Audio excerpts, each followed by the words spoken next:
Please tell me that I can't, that I won't, that I fail, that I'll never make it out, yeah. Please tell me all the bad, never good, fill my head full of every single doubt, yeah. Please say any negative thoughts, I pop off when I hear people say I cannot. I get off to the thought of proving everyone wrong, I won't stop to the top, so you better back off and get lost. I'ma stay loud, stay proud, never running out, never heading south. I'll be spreading out, call it word of mouth, can't put me down, I'll be getting loud. You can have it doubts, not what I'm about, have your cloud, it be raining now. I keep making sound, go another round, I'm legend bound, can't stop me now. You don't wanna fuck with me, a slow burn like a disease.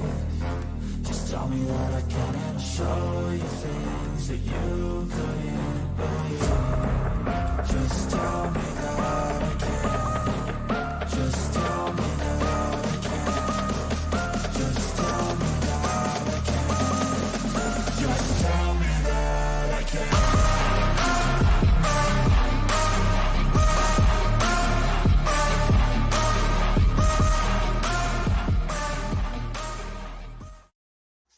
All right, welcome everybody. Come on in, have a chat with us. We are Unscripted. It's your boy Jay McLovin, and man, what a show we have for you. Let me introduce my co-hosts, my friends from another mamas. We got Babyface Logan. Logan, say what's up. What up, everyone? Saturday, another early morning show. Our new time, also 1 o'clock on Saturdays. And yeah, man, we got a lot to discuss. Some awards that were given out for the NFL, I know. Yes, sir. Yes, sir. And as always, making his appearance, Big Shot Rob. What's up, baby? Big Shot, you might be muted. He is. Oh, yeah, my bad. I was muted. My bad. Sorry about that. You good? Yeah, what's going on, Rob? Jay? What's going on, Logan? Good to be on with you guys again, talking sports. You know, we got a lot going on. One more day for the Super Bowl, and you know I'm excited, man. Yeah, man, as you should be, because like you said, tomorrow is going to be a hellified day. Logan, I've already got my wings pre-ordered because I know damn good and well if I wait till the last minute, Wingstop's going to be hammered, and I'm going to have to wait forever to get my shit. You know, Jay, that's probably a good move there, my man. Just get your stuff already ready, It's locked already and loaded. Yes. Get it all ready, man. Logan, I'm playing it smart this year. I got my gummies on the side, I got my liquor on the side, and I got my damn wings pre-ordered. I don't know how much better it can get. I will say, Jay, it's gonna be weird for me. I work until 7 o'clock tomorrow night, so I'm gonna be working a little bit in the first quarter, but then on the way back, listening to it on the radio, which will be nice for a little bit on the way back home. And once I get back, just kicking back, watch it on the TV, and just get whatever's open at that point, man. Absolutely. And as always, we have the best shit talker in all of sports. Yeah. And Foxborough Frankie. Frankie the Yankee. Everything Frankie. What's up, baby? What's going on, Jay? How you doing, Logan? What's going on, Nice brother? to see Rob. Nice to see Rob Scott joining us today. Rob Strike. Oh, I didn't see that. Oh, Right. every Hey, Frankie, I time. like that logo you got up there, man, with the Bills, man. I like that logo. Bro. Hey, Frankie been rocking that for a hot minute now. Oh, man, yeah. let me tell you. Hey, as long as we don't have Cowboys up there with the L, because, well, I mean, that's pretty much implied, but. We did have the State of the Union on Tuesday. Yeah, Thursday, man. It was, so Jay got all Rob, his it was a rough frustrations State out. of the Union. It was a rough State of the Union, man.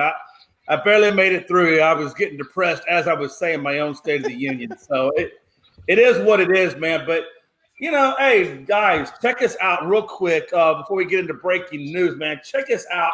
If you like what you hear and you want to see more of it when we're not showing our shows, we're available on Twitter at Unscripted Guys.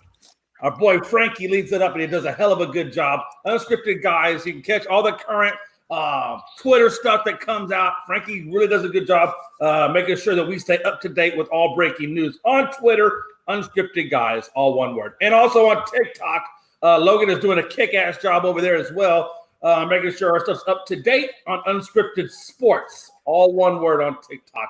Check us out, man. You won't regret it. We all have a good time doing what we do, loving what we love, man. Let's go on ahead and get into it, Logan, man. Frankie and Big Shot Rob with some breaking news. No, we can't do that. No, we can't do that, Jay. I got you, Jay. Hey, stop, Jay. I got you, All bro. right, man. Sometimes I get ahead of myself. Sometimes I get ahead of myself. Thank you, Logan, for doing what I was supposed to do. All right, there you go. Again, Twitter, TikTok. Now let's get into some breaking news. What a time to be alive.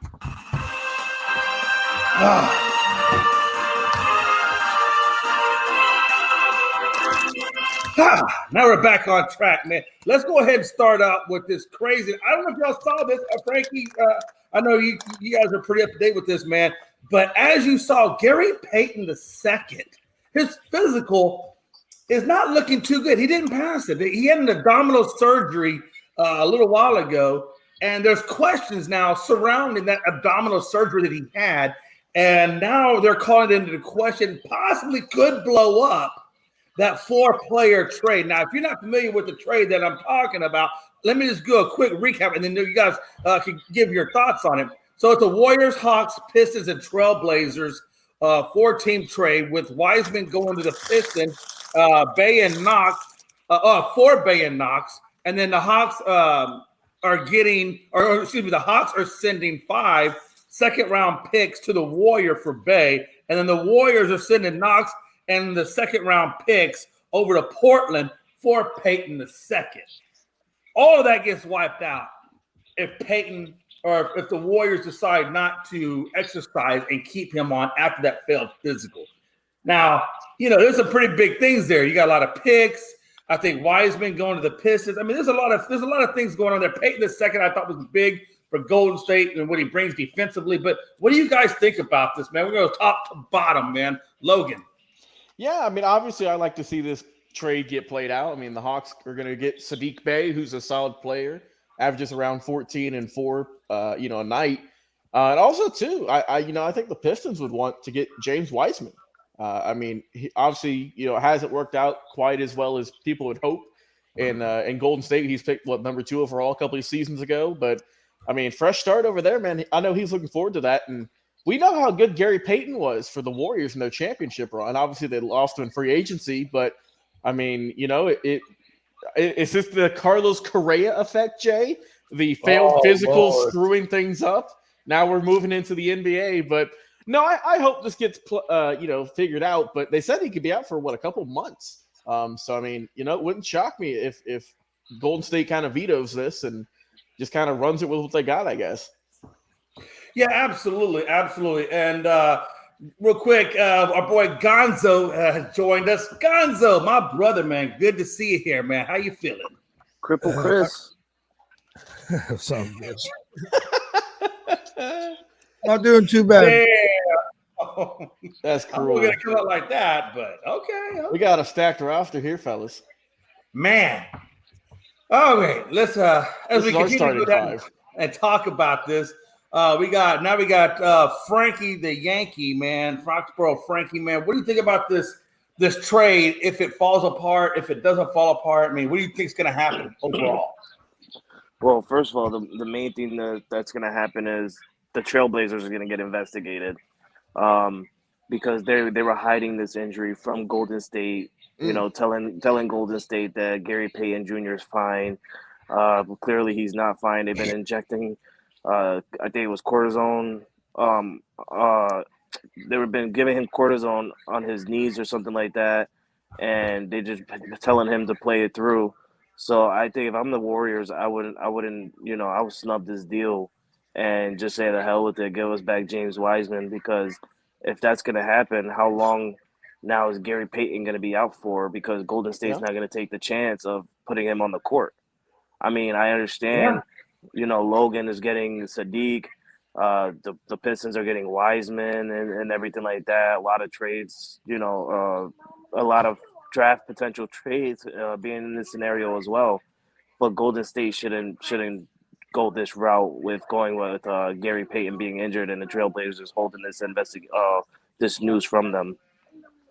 Yeah, absolutely. Gonzo, I don't know if he saw this, and I'll give you real quick. So Gary Payton, like Frankie has said, he's got issues with the abdominal surgery, but also with the cortisone, and that the Portland was covering up a lot of things.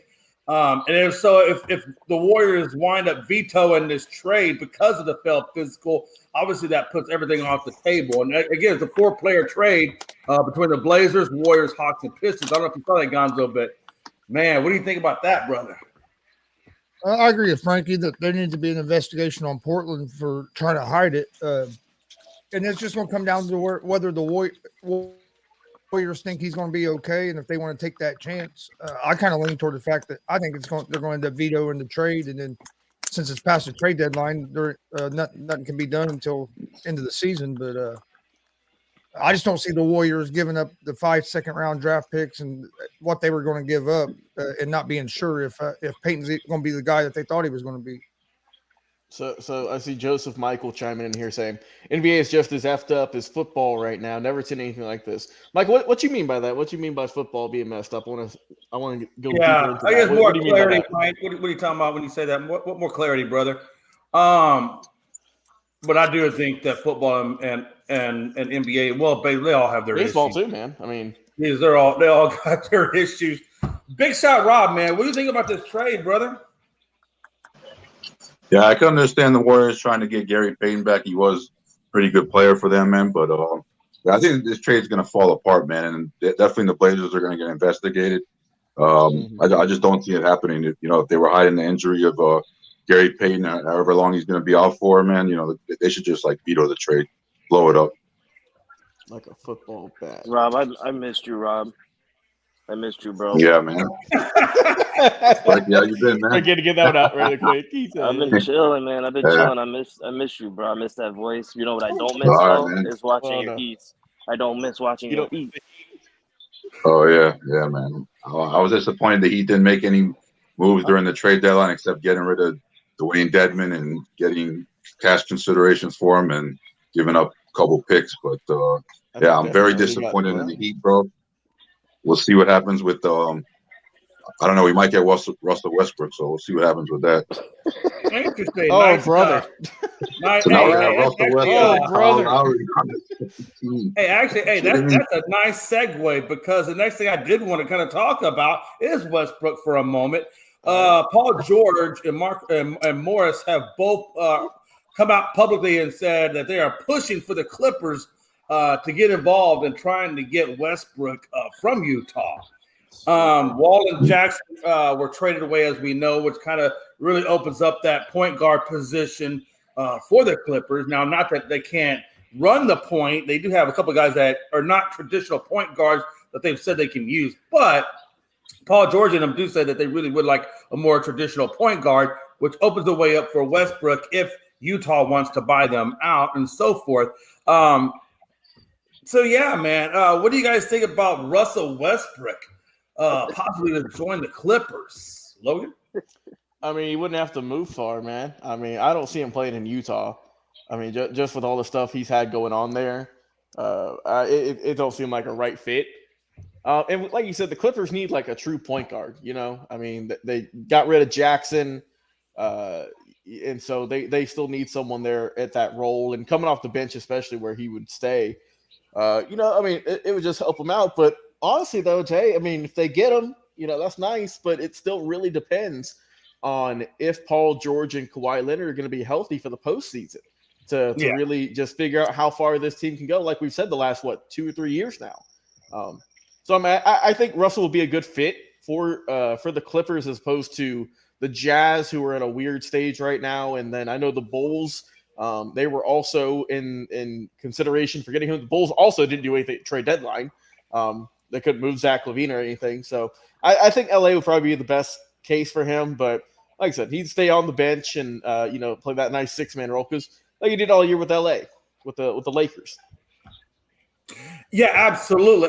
Frankie, man, can Westbrook, again, and to what Paul George is saying, Paul George did have his statistically best career playing alongside Westbrook over there in OKC. Matter of fact, he was scoring 28 points. I think he had 8 rebounds. He was averaging 4 assists in that 2018-2019 season. So currently Paul George does say that he has played better alongside Westbrook. What do you think, man? That's just poppycock because that's when Westbrook was at his finest. Right? That was his MVP year, right? Yeah, that was his MVP year. Westbrook was playing the way Westbrook was supposed to be playing. Once he left OKC, Westbrook's playing skills have dropped. Literally, I think had it's been dropped. 5 teams in 5 years, something like that. Yeah, the OKC signed him to a 5-year deal Yep. where Houston. he had the most money. He was the highest paid point guard in the NBA. Then he got traded, ready to I think it was who was it first? Washington. No, it was Houston. It went to Houston, Then he Look went at to that, Washington, Houston. I believe. and then Houston, Washington, and then the Washington. Lakers. Then to He went to so many teams. It's like, I mean, I just right now I'm gonna laugh at whoever picks up Russell Westbrook because they're clearly not seeing how he's been playing the last 5 years. I mean, 5 different teams in 5 different years. and he's still on a heck of a contract, man. Yeah, and nobody's looking at the way he's playing. I mean, I understand the Bulls, trying to get him because the Bulls need that person with Alonzo playing and stuff like that. I mean, the Clippers, whatever. That's to me, I wouldn't care if the Clippers get him. Like that just makes them more worse, and that just makes me more happy. So don't matter to me. But it's insane that nobody's looking at the way Russell Westbrook is today. Like he's not the same player that he was before. So if I'm the Clippers, I wouldn't even waste time to get Russell Westbrook. Might as well just ride it out this year and hopefully draft a better point guard, a younger talent point guard, and a better one. Yeah, absolutely. No, I mean, I agree with you, Chris. You know what Paul George has said about him, how he feels about him. Do you think that they can make Westbrook back to where maybe go back? Can they find that magic again like they had in OKC? Or do you, like Frankie is saying, do you think that his skills have just diminished to the point where it just, he's really not going to be good anywhere he goes? Yeah, I think he could be decent, but he's not going to be the player he used to be. He wasn't playing too bad in LA as a reserve guy, but he's not going to be that starter. He's not going to get back to being the guy he used to be. I think any team that would try to get him now is crazy. I'd wait till let him get released, and then if you want him, pick him up next year where you can get him on a new contract and be able to get him cheaper. Well, that's what they're planning on doing, Chris, because Utah's going to buy him out. Yeah, and that makes him a free agent. But yeah, I don't think he's going to solve the Clippers' problems. No, Clippers got a lot of issues. I'm really surprised that Chris says that he's a decent player. The man misses so many layups, and you're sitting there saying he's a decent player. You sit there saying he did good for the Lakers. He missed so much layups for the Lakers. He missed so much dunks for the Lakers. He couldn't make a free throw or 3-point for the Lakers, and he's a decent player. God, Chris. Chris, hey, I can see it in his eyes. He's giving you the proverbial middle finger, Frankie. And then we go down to Big Shot Rob, man. Along with you've kind of heard what everybody's saying, and there are some good points. If he does get released, well, how will Westbrook deal with taking a lesser contract, and how will that affect him? Well, I think if he's on a winning team, he won't mind. Like the Clippers, he won't have to go for it. He pretty much could stay in LA and play with Paul George and Kawhi Leonard. But they also have Terrence Mann as the point guard there, so it would be interesting to see how he fits in. Russell Westbrook's already past his prime, man. So I wouldn't have him doing too much scoring. I would just let him be like a facilitator, try to pass the ball, do other things, rebound, make steals. Like you don't want him shooting a lot. And as far as the Bulls go, I think it would be a good fit in Chicago only because they don't have Lonzo Ball right now. But it would be interesting to see how that works with Zach LaVine and DeMar DeRozan and also Vucevic. But that Chicago team is a good team. Maybe they just need a true point guard to get them going. Because Lonzo Ball, I mean, was a great point guard until he got hurt. I just don't know if he's coming back this year. And the other team that was mentioned with Westbrook was the Heat. I definitely don't think Russell Westbrook fits the Heat culture. So I definitely wouldn't want him in Miami. And since Lowry's there as well, I don't think it'd be a good fit. Can I just say something real quick, Jay? Can I say something real quick? Yeah, go ahead, bro. Chicago Bulls are not a good team. They literally had Zach LaVine, DeMar DeRozan, Alex Caruso, everybody that he just named except for Lonzo, and they just lost to the Brooklyn Nets a couple of days ago. Yeah, the Brooklyn Nets without Kyrie, without KD, without James Harden. Like, was that when Thomas put up that 40 piece? Yes. And also, but you know what though? By that same token, man, look what the Clippers. The Clippers roll up into where was they rolled up into? They went up in Dallas, and they had a full accoutrement of all their players. And Dallas didn't even have Luka, and yet Dallas still came away with the dub. So I mean, I think all these teams are just in a mess of hurt right now, to be honest with you. But I got a question for the panel, man. Who here, does anybody here think that, to what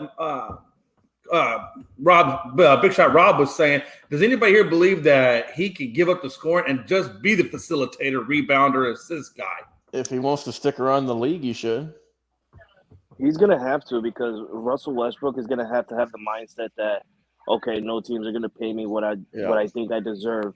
He's gonna have to honestly go on a veteran minimum deal, and he needs to be a point or a pass first player from now on. Yes. Because the shooting and the poor percentages, especially from three. But can he do it? That's the thing. We all know what he needs to do. He should. Jay, I fully believe he can, because he's led the league in assists a couple of times. Oh, no. I'm not saying that. I'm saying his mindset. Will his mindset switch to that type of I think he can, only because, Frankie, he said he didn't want to start on the bench in LA, but then once he did start coming off the bench, he improved slightly. I'm not saying that he was a whole different ball player or nothing, but I mean, he had that nice burst of energy. But if he can become a pass first guy and take, not a whole lot of shots, if you get an easy one, of course, take it. Don't be a Ben Simmons, but look for the open guy. We know he's a great guy with assists. He's got thousands of them.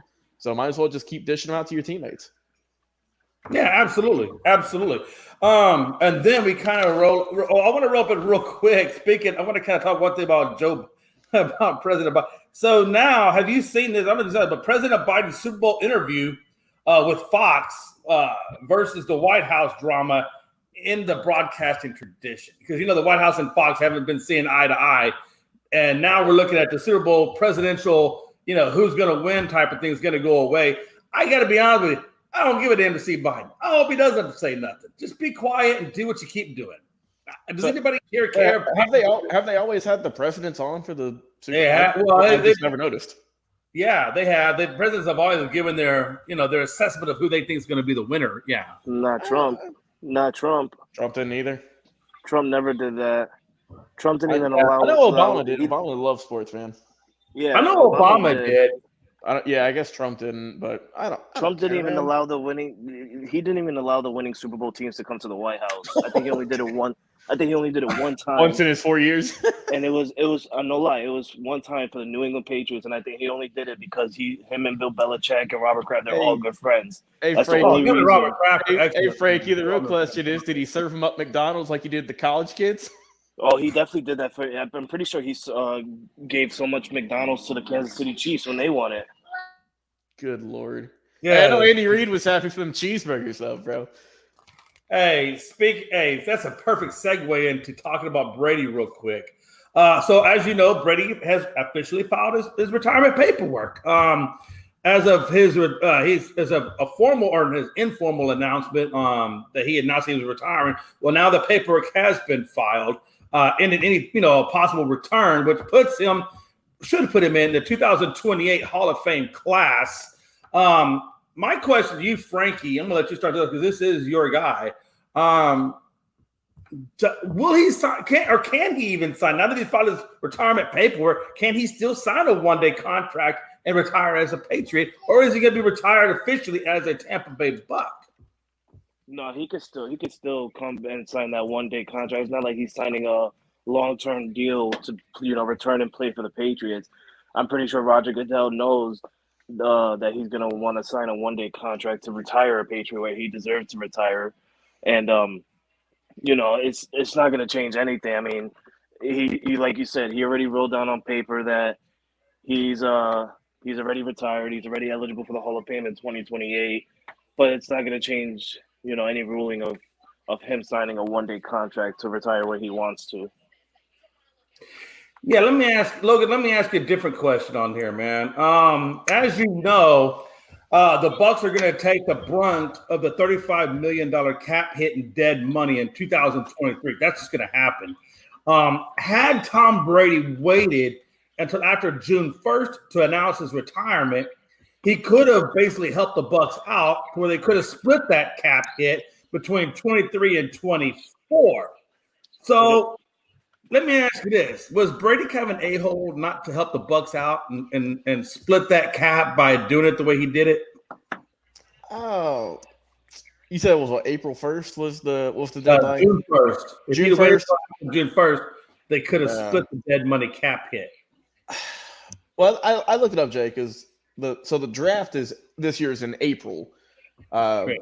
So I mean, I feel like he had to do it because obviously, if that way you can figure out who's going to be your new offense coordinator. I think we should look for that, and also who's going to be your quarterback. I mean, if you're going to trade for someone, you don't want to wait till June. So, I mean, I don't think he's an a-hole for doing that. I mean, it's dead cap money. It happens to every team. Right, but okay. Gonzo. Let me ask you. Let me put it in this direction. So the Bucks are going to be $60 million over the cap because of this dead money cap. It really puts them at that $60 million over. Could he have just came out and like he did on the first and say, "Hey, look, I'm retired," but then behind the scenes waited until June 1 to actually file the papers? I mean, don't you think he could have done it that way too? Why do you have to file the papers right now? You might be muted, Gonzo. I'm not sure. Oh, okay. No, I mean, is there a rule against doing that? I don't know if there is or not. Can you announce it, then wait? I mean, I guess he could have, but I mean, it's not Brady's job to worry about the Tampa Bay Buccaneers. That's true. I mean, it's not his. I mean, again, it's not his. I'm just saying, but does it make him like kind of like an asshole? Bro, you could have waited. He announced it the same day the year prior. Yeah. I mean, I think him announcing it when he did was better for him because it gives him more time to prepare. Now, filing the paperwork, I think that's more just Brady kind of silencing everybody that still thought he might come back. And with everything he has going on, he's probably just trying to get things done so then he can go on and relax and do what he wants to do and don't have to worry about paperwork and other legal issues. That's a good point. Who cares, man? Fuck the Bucks. Let me get a third opinion on this Big Shot Rob, man. Out of everything I've talked to you about Brady and the way he handled his announcement plus the filing of the paperwork, I told you the ramifications, before or after June 1. What's your thoughts on it, man? Yeah, I honestly think Brady just wanted to get it over with and not have to worry about that down the road because, I mean, he's trying to enjoy his time off and vacation or do whatever he wants. So I just think he did it early just to get it over with and not have to worry about it later. Okay. Man, my man Brady enjoying retirement right now. He's having chicks over his house. There's nothing wrong with him enjoying his retirement. But there's nothing wrong with him enjoying his retirement. But I mean, it is kind of like, bro, you could have probably hooked. You could have helped that team out though and waited. Why? Why though? Fuck that, Jay. It's not like he spent 20 years with the Bucks. Nobody told the Bucks to give him that much money. You should have known not to give him that much money. He's not going to have that much time left in the NFL. Everyone known that. Well, that's true. Bill Belichick wasn't throwing money to him. Yeah. No, I get it. Hey, like I said, man, I'm just trying to get you guys' opinion on it. Me personally, I think he could have been a good teammate and good team player and been like, you know what, it ain't gonna do nothing for me to wait a few months to file my paperwork. I done said I'm gonna announce the retirement. Then it helps everybody out. They all know what I'm doing. I'm just gonna do a little solid for the Bucks because the Bucks did do a solid with me. I mean, they treated Brady. I think the Bucks treated Brady very well. So no, they didn't. I think they did. They gave him Todd Bowles as a head coach. Every injured player that went down, they did not help him out to fix that up. They didn't make no trades for the trade deadline. They did not help Brady at all. I mean, harsh words, but I mean there is truth there. But again, but they did sustain some injuries along the offensive line that was kind of out of their control. Now, maybe they could have brought somebody in sooner. I don't know. They could have made some trades at the trade deadline, and they didn't. Well, that's true as well. I mean, I'm telling you, man. Hey, when you're in win now mode, you got to do what you got to do to get that win. And you're right. The Bucks did kind of slip and drop the ball on that aspect. So I understand your viewpoint on that. I get it. The biggest one that pisses me off is they gave him Todd Bowles as a head coach. Like, what the hell is Bruce Arians thinking? I get Bruce. He wanted to call it quits. That's fine. He has all the power to leave and do whatever. But Todd Bowles, I mean, it didn't work out for him with the Jets, and it still has not worked out for him in Tampa. He didn't even have a solid connection with his offensive coordinator. They were literally arguing every Sunday. And I think we can all agree that Todd Bowles is a way, way better defensive coordinator than he is a head coach. And Bruce Arians, you give up the head coach to be a consultant. If you're that was strange. Why not keep the head coaching job? Yeah, I don't understand that. I didn't think about that, honestly, man. But then again, I mean, for his health, there is less pressure as a consultant than there is, of course, but being the head coach. I mean, I think that might have, on his part, that might have been a health-related move. He did say Bruce Arians was smart. He said, "I won a Super Bowl, and I'm not doing this no more. I'm going out. I'm going out with the light bright." And that's true. Hey, sometimes you got to know, hey, when you're riding out on top, ride out on top. You still get paid money. He did say like sleeping until 9 instead of having to get up at 5 o'clock in the morning every day.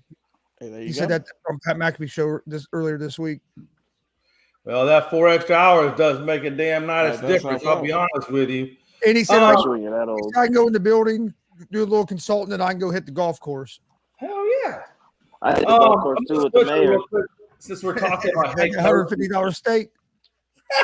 Hey, hold on. Before we get on that direction, by the way, Evan, if you're listening, man, I wonder if he did use those coupons to buy those $150. Nah, bro, straight out of the pocket, Jeff. Keep that same energy, brother. I'm just saying, keep that energy, man, when you break up them coupons. But no, listen. Panthers Reich. He brings in Don Capers as a consultant as well. And then he brings in Josh McCown onto his staff. Now, if you don't remember Don Capers was the original coach when they came in as a expansion team. So he was the first coach of the Panthers. Then he goes on to, for other different teams, wound up being the head coach down there in Houston when they became an expansion team, only to make his way back full circle to the Panthers now as a consultant to Reich, who was a quarterback for the Panthers as well. So it seems like a lot of, homecomings of different people. Like it's like the Panthers are reaching back to their roots to resurrect this team. Will it work or will it not work, Logan? I don't know, man. This seems weird. I mean, you're hiring guys who, and they've been around the franchise 20-something years, 25 years ago. I mean, you get Josh McCown, who, he's a backup for the team about 10, 15 years ago. These are weird hires, man. I don't know how to feel about these. I'm not fully in a big – Carolina's in a messed up situation, man. On the field, off the field. It ain't looking too hot. I'm not super excited for these hires. They could prove me wrong, but on paper, I don't know, man. I ain't feeling it. Yeah, no, I definitely agree. Frankie, man, what's your thoughts on it, man? Can they resurrect this Panthers team? I don't think so, not just yet. Just because I feel like if they would have kept Steve Wilkes, it would have been better because he actually turned that team around, right after they got rid of Christian McCaffrey, right after they got rid of their original head coach. They actually turned it around and had a chance at a playoff spot because they were at that moment where excuse me, sorry. They were at that moment where, yes, that entire division was in a losing record, but they were there right underneath the Tampa Bay Buccaneers. It came down to that game against the Tampa Bay Buccaneers where it just eliminated them from the playoffs. But they were right there. I don't think adding all these other pieces is going to change them just yet. I mean, if they would have kept Steve Wilkes, maybe, because you have that mindset of Steve Wilkes of how he, changed that team around second half of the season. And now they don't have that no more. So I feel like they're just going to start on fresh. But can I just say, by the way, I'm watching hockey right now, and the Dallas Stars jerseys are freaking fresh. They're like black neon green. It's just so official. I'm actually falling in love with those jerseys, Jay. I know, man. I got to admit, hey, I agree with you, man. Hey, I have not seen them yet, but I did hear that they were supposed to be switching up their jerseys. I've not seen – if you don't mind me asking real quick so I can flip that on, where are you watching that at? I'm watching it on ABC. Okay. While I flip through that, Gonzo, man, what's your thoughts on all this, man, with the Panthers? Can they resurrect with this style of coaches that they're bringing in? They might be able to. I don't think they're going to this year. I think they should have kept Wilkes as well. And then there's some stuff came out yesterday about Frank Reich that he wasn't holding players that he wasn't holding players accountable with the Colts, and that was a big problem in the locker room. That was coming from Shaq Leonard on a couple talk shows yesterday. So if Frank ain't able to hold players accountable, they're going to be in trouble. So I think that's what Wilkes did. To Frankie's point, Wilkes, the locker room had bought into Wilkes' system. They believed in Wilkes. To take him out of there, and then you bring in a guy that rumors are that couldn't keep the locker room believing in him and couldn't keep the locker room accountable. I think they're going to have some issues there in Carolina. AP, we'll talk about that after this topic. We'll get to that. Yeah, I'm about to say. And then Big Shot Rob, man, what do you think, man? Can he do it or not? No, I don't think so, man. I think these guys are too old. You need to get some young coaches in there. Carolina does have some good players, though. I mean, they got DJ Moore, they got Deontay Foreman. They definitely got to get a quarterback. They just need to build through the draft and try to get some free agents or something, because Frank Reich is an offensive coach, but they're going to need probably more on the defensive side. Dom Capers, I think, is good, but he's getting up there in age, man. Yeah, I think he's 73. I mean, he's an old guy. Oh, he's a hot minute old. I mean, and that's why I think he's okay as a consultant, because where Dom Capers has gone, his teams have had good defenses. Now, offense is another matter, but defenses were good. So I do think the addition of Dom Capers, by itself, is a good move, to be honest with you. I think it's going to help their defense out. Now, again, where they need help is going to be in that offensive side of the ball. Number one, they got to figure out who the damn quarterback is. Number two, they got to figure out what the philosophy is going to look like and where they go from there. But it should be interesting. It's funny. I think it's funny that we're all saying this about the Panthers. What if they have an amazing year next year with Frank Wright as head coach? They'll prove us all wrong. The one person who's going to be so upset is the person underneath me, and that's Chris Gons right there. He's going to be so mad. He's going to be like, damn it, Frank Wright, you really couldn't do this shit with the You couldn't do this with the Colts? You got to do it with Carolina? You couldn't turn my team around, but you go to Carolina and you turn Gonzo. Hey, Frankie said that if Frank Reich blows it up out there in Carolina and does great, are you going to have resentment towards him? No. Okay. We don't believe you, but okay. I really don't believe him either. That was like a hard play. No, let me think about that. No way. I don't know about Frank Reich sucks over there. I think he's put the table upside down. Yeah, he had some decent years with the Colts, and then we lost luck, and then everything went to shit. Yeah, it really did. Nah, I don't think everything went to shit. You guys had a winning record with Phillip Rivers. Yeah, that was a really good Rivers year. wasn't too bad. We was good with Rivers. We just wasn't good. Ain't been good after since then. You're right. It's like listening to people talk about mediocrity like anybody cares about. Well, he did all right, or he did fuck that shit. If he ain't winning, whoa! Phillip Rivers wasn't mediocrity. We went to the playoffs. Yeah, by time you got him, he was. By time you got Phillip Rivers, he was. I'm not saying his whole career is mediocrity, but by time he wasn't mediocre that year. We went to the playoffs. That's not mediocre. Yeah, he's a. I give this to Phillip Rivers. He's a good regular season quarterback, and he puts up good numbers. But when it comes to playoffs, he's not. And honestly, we should have beat Buffalo that year in the playoffs as well. But Frank Reich passing up on fucking field goals instead of taking field goals, or we would beat Buffalo. Well, no, that's true. That's a good point. But to Frankie's point, I mean, look, Phillip Rivers was basically the white version of Dak. I mean, great regular season quarterback, no doubt. But when you get to the playoffs, Rivers better than Dak. Here we go. Hold on. Okay. Before you say anything, hold on. You're gonna have.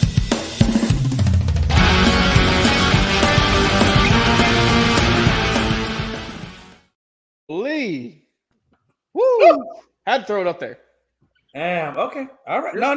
Hey, that was a good moment. I should have been on the ball with that, but that was a good moment.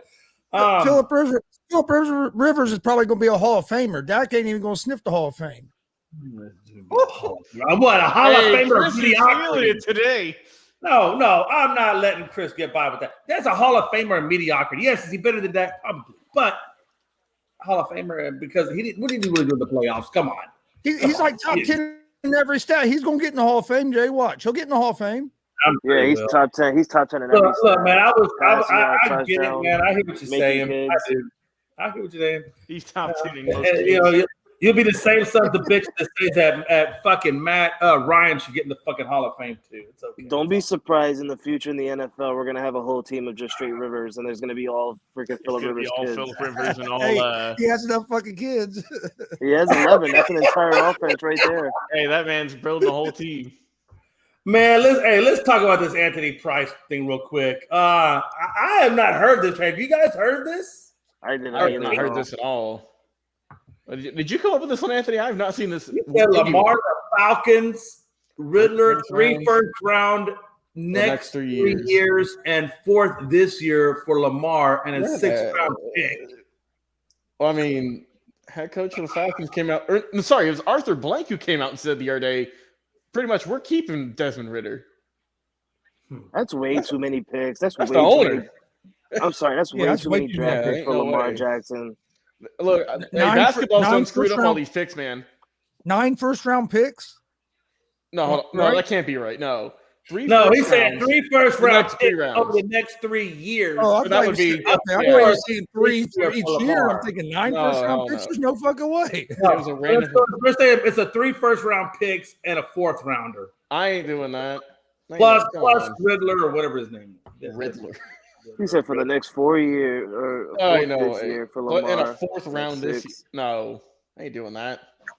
Yeah, I'd heard. Said it was That the Anthony proposal trade on needs to be Facebook. banned from Facebook.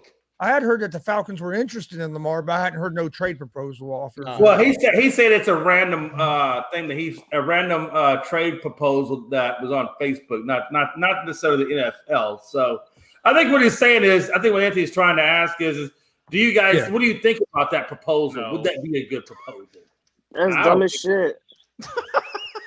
I'm sorry, but that's dumb that as trade shit. If the Falcons do that, they're going to be the biggest. No way that laughing stock in trade the goes NFL. through. Ain't no way. Yeah, no, ain't no way that's even going through either. No. I've seen crazier things. Hey, listen, I've seen crazier things happen. Hey, real quick, I want to get into one. We got 2 more things, then we got to get into the awards. Irvin filed. I'm going to get you guys just a penny real fast on this.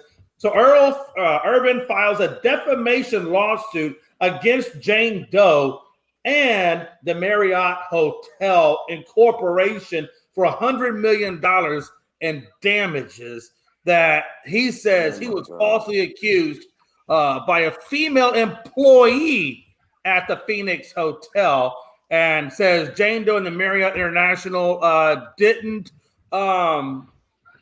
He said that the meeting between him and that woman was only 40, or that employee was 45 seconds.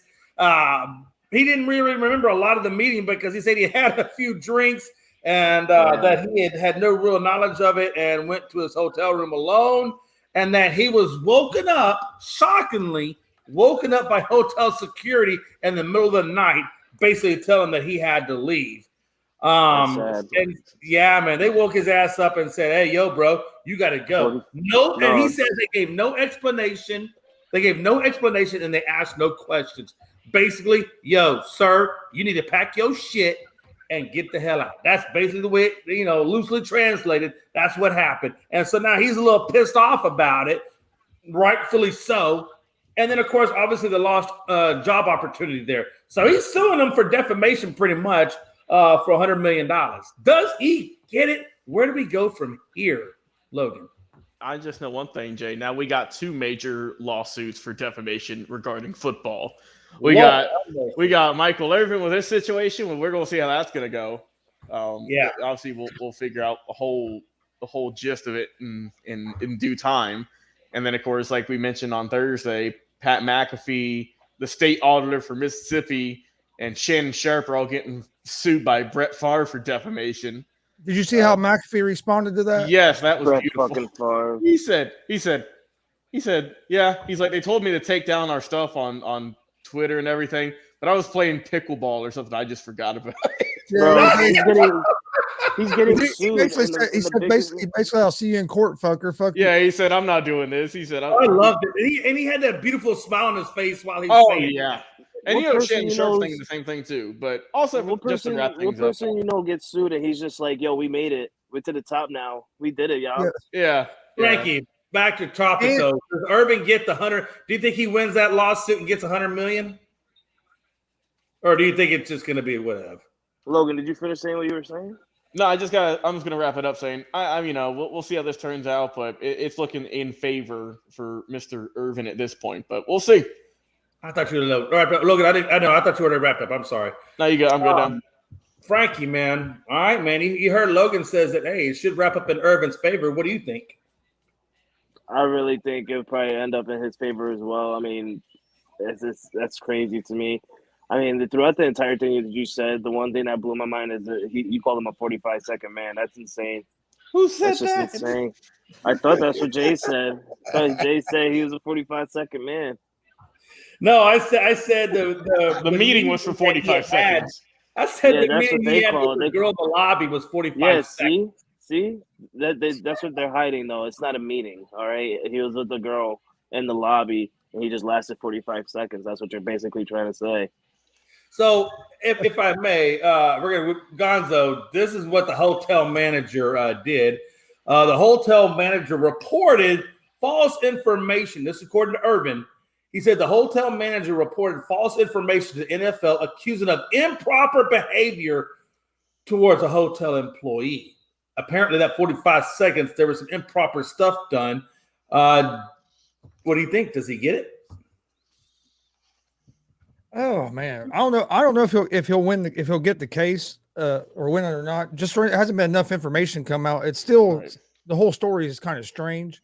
With the information that's out, it sounds like to me it was a money grab, and he might like Logan said, he has a chance of winning the case. But I think more information is going to come out after the Super Bowl. I think they're trying to keep something hush until after the game because it seems like it's just the whole story is weird, and for them just to pull them off TV like they did without having an investigation, just taking this woman's word for it, that it don't make a whole lot of sense. Oh, yeah, absolutely. So, Big Shot Rob clearly waking a man up in the middle of the night and telling him to get the hell out of the damn hotel room with no explanation whatsoever and no questions. Yeah, I got to be honest with you. I think he wins this case. There's just too much vagueness, and they're doing too many things and costing him job opportunities. I think he gets it, but that's just my opinion. What do you think? Yeah, I think this is all BS. I mean, what the hell could he have done in 45 seconds to that woman, man? You know, this is BS. I mean, that lady's obviously just trying to get money off him. You know, Michael Irvin's my guy. He went to the U, the playmaker. He's a great analyst. Like, I don't think they should be doing this to him. I think he's definitely going to win that case for sure. Yeah, absolutely. And then we're going to get into the last thing before we talk about these awards, and that's New Mexico State suspends men's basketball program due to multiple players hazing a teammate on more than one occasion. Apparently, the coaching staff are on paid administrative leave, and they do want to say that this is separate. I love how they say that. This is separate from the fatal shooting of Aggies Mike Peake and 4 New Mexico State University players in November. Wow, man. New Mexico State got some issues over there, Logan. Man, what do you think about that, brother? Man, this ain't looking good for this program, man. I mean, obviously, you know, like you said, it's a separate incident, but what happened just a handful of months ago with the shooting, we talked about how crazy that was with what they were hiding with the whole thing, and now we get this. It must be some pretty bad hazing if they suspended the entire program for an indefinite amount of time. I mean, I don't think they've released exactly what the hazing was. I can look that up. But my God, man, yeah, this is not looking good for the New Mexico State, this athletic department, let alone basketball, man. This is not a good look. Yeah, absolutely. Frankie, man, what do you make of what's going on out there in New Mexico? It's New Mexico, Jay. A lot of shit happening. Just saying. Hey, listen. I mean, are they out there, smoking the peyote and then going there and hazing these guys? I mean, what's going on out there? Jay, they out there smoking the El Chapo, Jay. That's what's going on out there. I mean, these guys are insane. That's crazy. So Gonzo, man, I think they're smoking peyote. I think they're doing all kinds of crazy. What do you think is going on out there? Let me just say, you probably don't. I mean, you're gonna think what we think, but Like, what's Chico, your thought process of all of the things that are going out there in New Mexico and them suspending the program? Damn dogs. It's a crazy situation. I guess this is the second incident of the hazing that's been reported against the same person. From what I was reading on it, but they really don't say what they were doing to him or what. No, It sounds like they need a whole new leadership out there. It sounds like they need a new, maybe a new athletic director, new basketball coach. They need to change that whole culture. Is what it sounds like. Oh, absolutely. Clearly, there are cultures going on when this is a separate incident from a shooting that occurred out there. And I'm just saying, yeah, they got some issues out there in New Mexico. Rob, what are we looking at, Big Shot? Yeah, man, I think they're doing some crazy drugs out there and seeing some UFOs, man. This is crazy, man. The whole team accused of hazing, man. I mean, they definitely need some new management for sure. I mean, how's New Mexico State doing this year as far as their record? They were like 9-13 or something from what I just kind of skimmed in articles. Okay. So it's not like they're probably a hot team. So they're not going to make the tournament. Say what the actual hazing was, but yeah. I mean, you got a dude out there that was fatally shot like 3 months ago. Yeah, that's crazy. Yeah, and then after this, then you got more hazing. I mean, there's a lot of policies that they were violating at New Mexico State, which is why the New Mexico State school wound up suspending the program and then putting the coaches on paid leave. But what do you think is going to be the result of this? Do you think that there's going to be more come out of this in terms of firings? Do you think that do you think scholarships are going to get revoked? Do you think anything legally is going to happen? I mean, like, what do you think most likely will happen? Probably all the above. I think there's going to be. Yeah, I would say all the above too, man. They're definitely going to get put on probation for sure. Definitely some type of probation. So a female student, I'm going to wrap it up with this. A female student allegedly lured Peak to the campus before he was attacked by 3 other students with a baseball bat and shot at while trying to run away. Peak shot back and killed 19-year-old Brandon Travis. Yeah, that's the first incident. Yeah, that was the one back in November. Yeah, and it says Peak has not been charged for a crime, though. He was suspended by the men's basketball program, and the female student was charged with aggravated battery and conspiracy. And then it says one of the male students was charged with aggravated battery, tampering with evidence, and conspiracy to commit a felony. And yeah, the Aggies are 9-15. I mean, clearly New Mexico State University number 1. Yeah, go ahead, bro. That's a question. The Peak, he was a basketball player. Were the other male students that the female was trying to lure him there for, were they basketball players or were they just? That's a good question. I would say they are. It doesn't not specify that, but I would say they are because they says they suspended the basketball program. So I'd have to imagine it probably is other basketball players with him, though it does not specifically say that. But the first situation with the shooting was it basketball players versus the other basketball player, or do you know, or was it just other college kids that attended New Mexico State that this girl was luring that basketball player there for? I'm going to say because they again, it does not specify, but my thought process would be that if they suspend the basketball program, they didn't suspend the hazing. It has to be basketball players doing the hazing. No, but Jay, he's talking about the shooting. The shooting. I'm sorry. I apologize. No, all that says was that she lured the guy, and it just says 3 students. So yeah, we don't know if they were basketball students or basketball players or not. Yeah, it doesn't specify. The article, honestly, I gotta be honest, the article as a whole is pretty vague. The one I'm reading, and I don't know what there's Sports Illustrated's got one out. The one I'm looking at is one on Bleacher Report, but it's pretty vague as one on Sports Illustrated's about the same. It's pretty vague. Yeah, well. And I'm going to say overall, it must be not labeled because if it was, Sports Illustrated would certainly have the names, and so would Bleacher Report. So I would say, going by what we know, it just says students. But I'm going to say that they must have been basketball players because that would be my best guess. Again, it's a guess. Big Shot Rob, man, what do you think about this, brother? Or did I already talk to you about it? I'm sorry. Already did, yeah. Okay, I just want to make sure I wasn't skipping you. All right, folks, that's all the breaking news I got. Let's get into some awards and talk about our opinions and thought process on the National Football League honors that was hosted by Kelly Clarkson recently. So, as you know, I know, especially in the ASAP morning chat, man, it's been back and forth, left, right, up and down on who should be the MVP, not be the MVP. I know if you look at Jay Ness, he's all about He's getting attacked. what's his He's name? about Jalen Hurts. Yeah, thank you. My brain is. Jay Ness is getting attacked.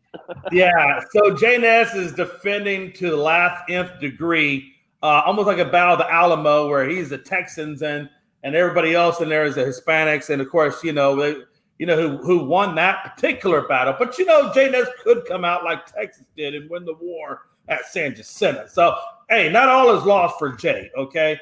But he is for Hurts getting the MVP. Everybody else is saying clearly that Mahomes should have the MVP. You're looking at stats and looking at missed games. All those things are going in there. I got to be honest with you, man. I do kind of side with Jalen Hurts because he did miss some things. But also I see their argument too because, you know what? I'm actually changing my own in my mind, now that I say it out loud, I'm changing my own damn stance. I am going to say that this is Patrick Mahomes' award. And the reason why was stated by Randy Jowers in the chat earlier, and that's kind of what I'm thinking about when I say that, is because his argument was that, Mahomes has Smith-Schuster and Scantling. His best guy is his tight end at Kelsey, and he has no running game.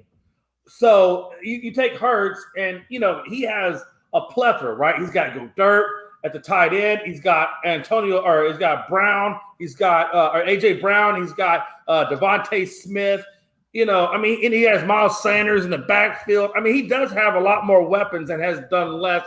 And I will tell you, 3 games, even at 300 yards passing a game, if you did that, that's 1,200 yards added on to the 22, I think, and some change that he had. You're looking at probably 3,400 passing yards.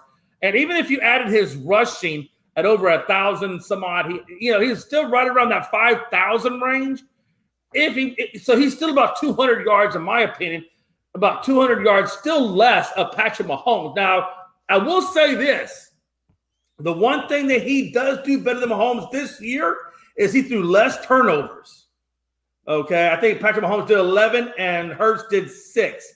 So, in my opinion, Patrick Mahomes clearly threw for 5,200 yards, 30 and 11. So he should get the award. But let's be honest, man. Hey, Hurts did not make it easy on you, Logan. Yeah, no, I'm with you, Jay. Obviously it was the writers and everyone felt that Mahomes deserved the award, and he had a great season. But like you said, obviously it was him and Jalen Hurts, the 2 guys going at in the Super Bowl, coincidentally, battling out for MVP votes. And shout out to Patrick Mahomes getting his second MVP in 6 years. That's impressive. And so we'll see how many more he can rack up, and another really good season in the books. We'll see if he can cap it off with the championship. Oh, is it impressive? I will say this. Hold on, real quick. Okay, so Patrick Mahomes has been in the league how many years now? 4? 6. Okay, 6. What did he accomplish in his first 2 years?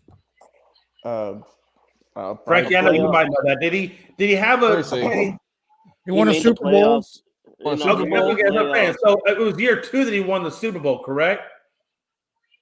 Let me see. Hold on. As a starting quarterback? Yeah. Year 2, him winning a Super Bowl as a starting. I don't think it was this year. No, he won it in 2020. It was year 2019, 2020, I believe. He started in 2017, I believe. Yeah, he took over for Alex Smith. Yes, right. So I know Randy Jowers was talking about improvement of player, right, from year to year.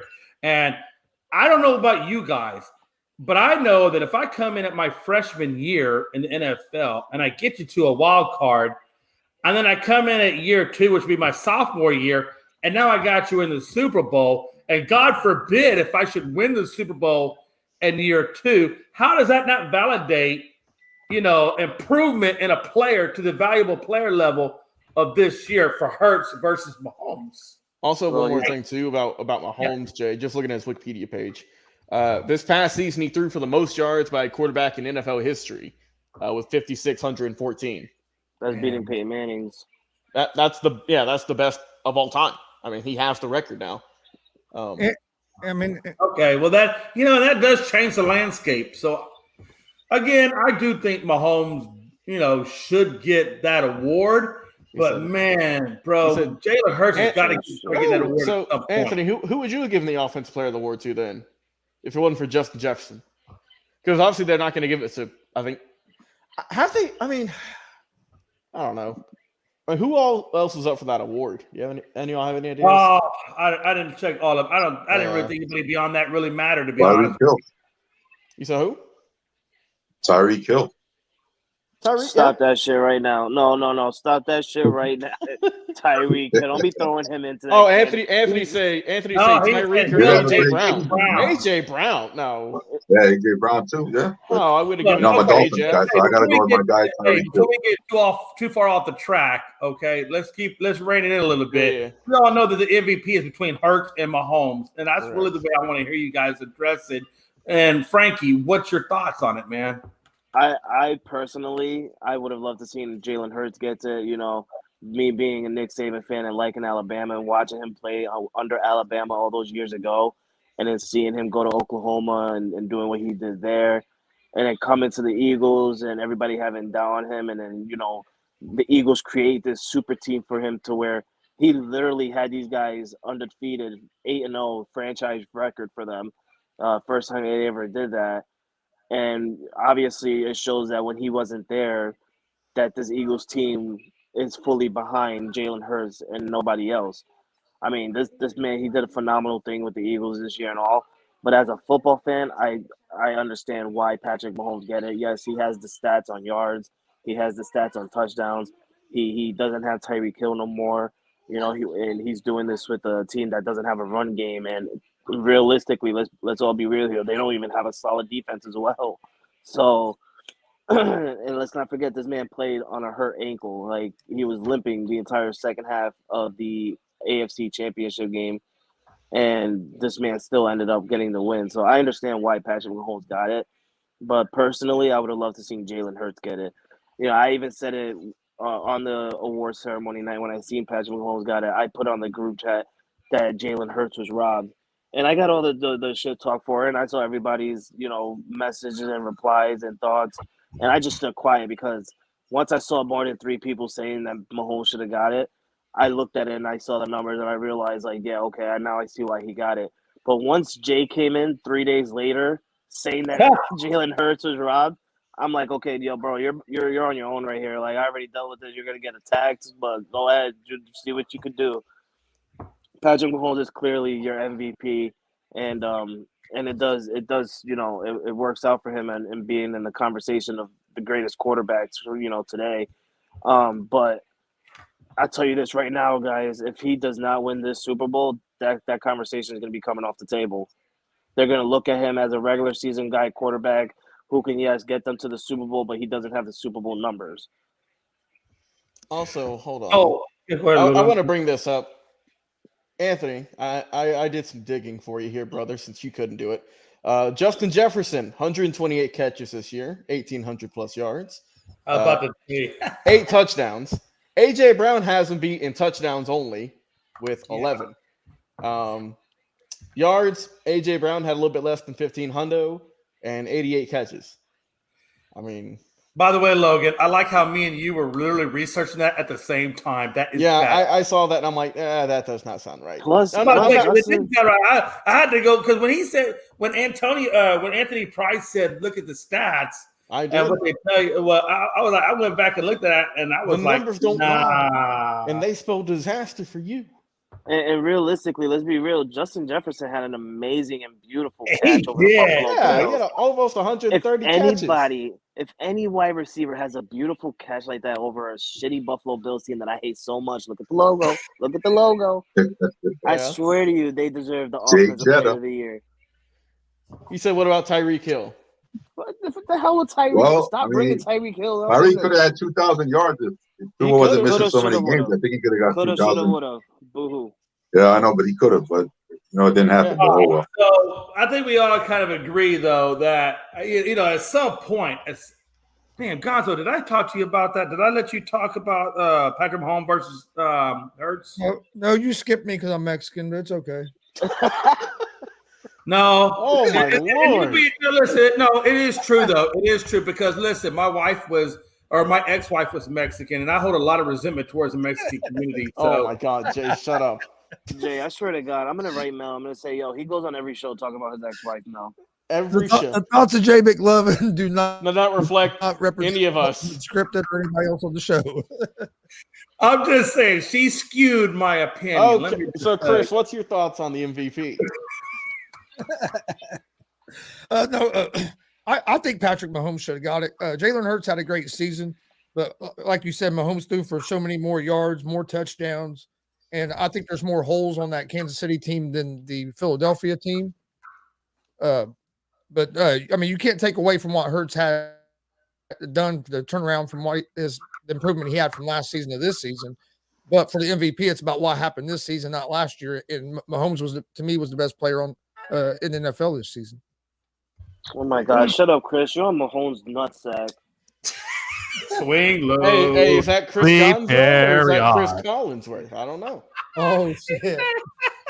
He's Skip Baylessing this shit right now. He's LeBron to Skip Bayless. Yeah. Oh, God. All right, Big Shot Rob, man. Did I skip you on this? How about I skip you on who you think? We got a big tally going for Jay here. Okay. Yeah, man. I love Patrick Mahomes, man, but you got to give it to Jalen Hurts, man. You got to give it to Jalen Hurts, man. I mean, this Eagles team last year was a wild card team. They made it to the wild card game. They got blown out by the Bucs. I believe it was like 38-7, 45-7, something like that. To see what Jalen Hurts did this year compared to last year and the numbers he put up to lead this team to a Super Bowl is like truly amazing. So I would have definitely given it to Hurts. I love Mahomes, man. Yeah. You know what Mahomes can do already, though. We didn't know until this season what Jalen Hurts was capable of doing. We can't hold it against Mahomes because he's already been great. If he's continuing to be great, but who's greater? A guy who comes into the league and goes from the wild card to the Super Bowl. It's so tough, man. Or a guy that's had his team it's so tough because AFC Championship for 5 straight years. Okay, he could do that. Go to 5 straight AFC Championship games. He went to 3 Super Bowls and got one. I'm saying if you're going to lose the turner, I'm not using anything. When I was talking about that, I was talking about Randy Jower's argument where he was saying that the MVP was more about, you should be an improvement from year to year, and that's where I was going with that. I mean, you give it to Hurts, you give it to Mahomes. You can honestly, I think you can make a valid case for either one. If you give it to Mahomes, I'm not going to be upset about it because we all know Mahomes is done, right? So it is what it is. Let's move on to the second one. Let's talk about this offensive MVP. I believe, like he said, I think we kind of proved why Jefferson over A.J. Brown or anybody else, quite honestly, should have gotten that award. Logan took off on us. Okay, that's fine. Gonzo, man, what do you think about Jefferson getting the award, and especially in his sophomore year? No, I think Jefferson should have got it. I think if they would have given the MVP to somebody besides the quarterback, that Jefferson could have been the next guy. He had a great season, like you said, for being a second year. But the numbers he put up, the only thing that they didn't do, they weren't able to do anything in the playoffs. But the regular season he put up with all the numbers, I thought he definitely deserved the Offensive Player of the Year. Hey, Anthony Price, we'll talk about this in a second because I kind of know where you're going with that. When we get to Comeback Year of the Award, well, we'll expand on that. Frankie, man, Jefferson getting the Offensive Player of the Year, man. I'm not saying I cannot imagine you saying anything differently. What do you think? Yeah, there's not really much to say about it.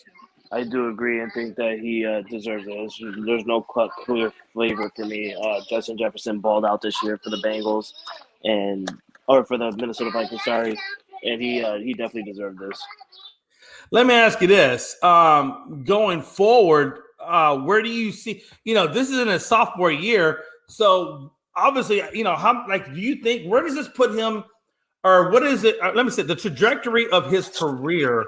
is it going in the likes of a Rice or a Harrison or a Randy Moss? I mean, are Ocho Cinco? I mean, the list goes on of great receivers, right? Megatron. I mean, is he? I mean, do you think he gets to that level? And if so, do you think he even surpasses that level? Or do you think he even could be better than the late, or not the late, but the past Jerry Rice?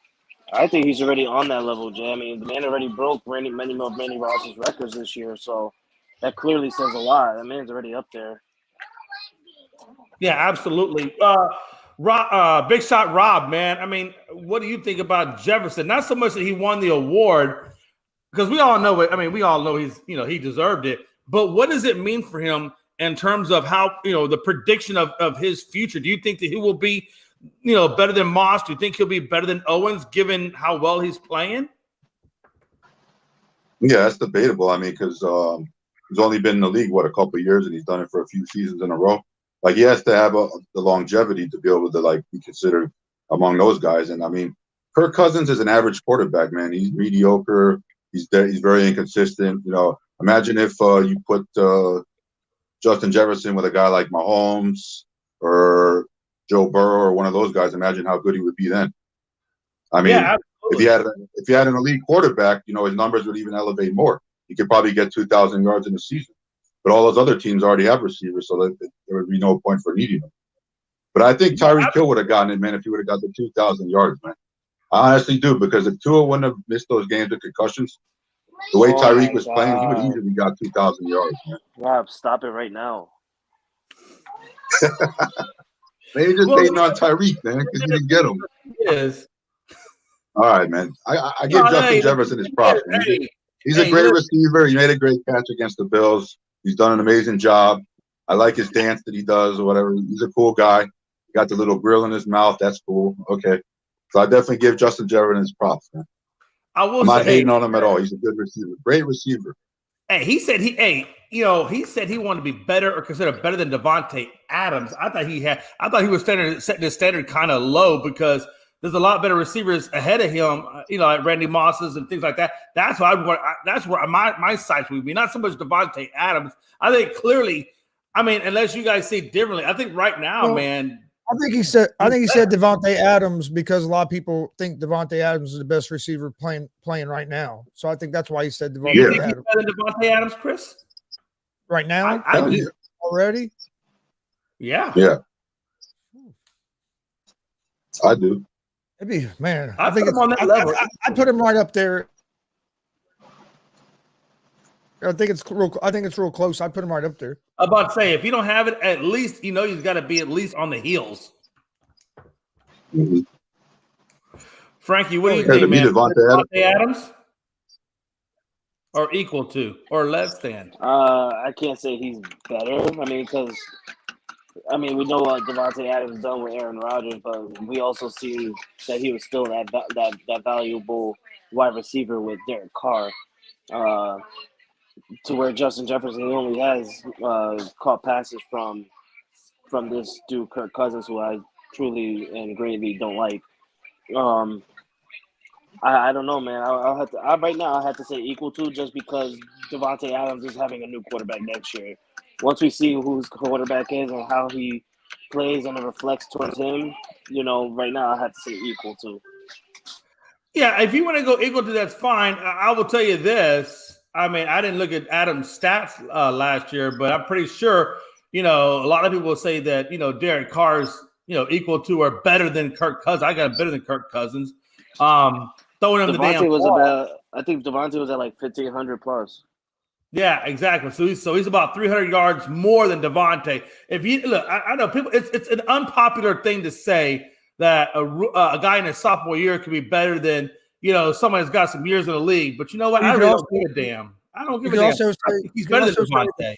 You could also say that Devontae Adams had to deal with Josh McDaniels as a head coach. There's a lot of things you can say, right? Jefferson had a better head coach as well. But I mean, and that's true. And I'm not going to deny that.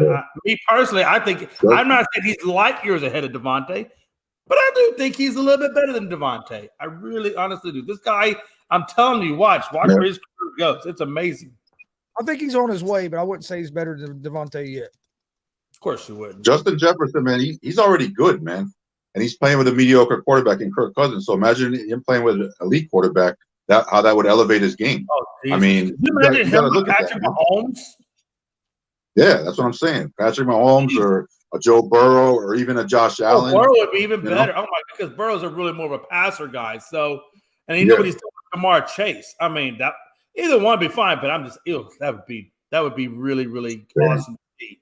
Defensive player of the year went to Nick Bosa. I will tell you this: out of all the awards, this is probably the one. This one and Coach of the Year are, in my opinion, slam dunks. I'll tell you, man, Micah Parsons gave it a good run. He really did. I thought Micah did a hell of a job this year, but he just, Nick Bosa just had a little bit. He was just at one notch above Micah Parsons, unfortunately, in that sack category. And I tell you, man, I'm not a Bosa fan, but he did deserve that award, and congratulations to him. He's a 49er, so I say fuck him, but whatevs. Gonzo, Nick Bosa on Defensive Player of the Year, sir. Well, I thought they got it right. I was saying Parsons was up there. I actually thought Parsons had a chance to win the MVP at one point in the season if they didn't give it to a quarterback. I thought Parsons slowed down just a little bit there toward the end. But Bosa had 18 and a half sacks on the season or something like that. I think it would have been really hard not to give it to Bosa this year. I think the right guy got it this year. Yeah, absolutely. Rob? Yeah, I think Bosa definitely deserved it. I mean, look at the 49ers defense all year. They had the best defense in the league. Bosa had 18 and a half sacks. I mean, how could you not give it to him? Our next award is Coach of the Year, Brian Dable. I got to be honest with you. Again, this to me is another slam dunk from where he took the Giants in dismal disarray and nobody knew their heads from their assholes to put them in the playoffs, period, with a winning record was just incredible. Seeing how he had the same damn personnel pretty much, with the exception of Thibodeau, as Joe Judge did. Now, you can say for the one thing he did have was a more healthier version of Saquon Barkley, but still, what Dable has done with this team is incredible. Gonzo? No, I agree. I think they got this right as well. The Giants won 2 or 3 games over the last 2 seasons. Right. Dable comes in this season with pretty much the same team. It wasn't like they brought in a whole lot of big free agents. They got Saquon back healthy, but other than that, it wasn't like they brought in a bunch of guys. Hell, they got rid of arguably their best receiver in the middle of the season, and Tony really didn't have the weapons on the outside, and for them to make the playoffs. I think Dable was the coach that deserved it this season. Absolutely. By the way, if you haven't seen those Dallas Star uniforms, I'm just now looking at them now from what Frankie was saying. That neon green with the black is pretty freaking it's pretty legit. I like it. Sir Frankie C's probably watching somewhere. Big Shot Rob, man. What do you think, man? Defensive Player of the Year, man. Nick Bosa. Was there any doubt? Yeah, you already got to me about that. I talked about that. I didn't talk about Dable yet. Oh, my bad. Dable. Brian Dable. Yeah, I think he definitely my brain goes left and right. Dable, yeah, man. What do you think about Dable?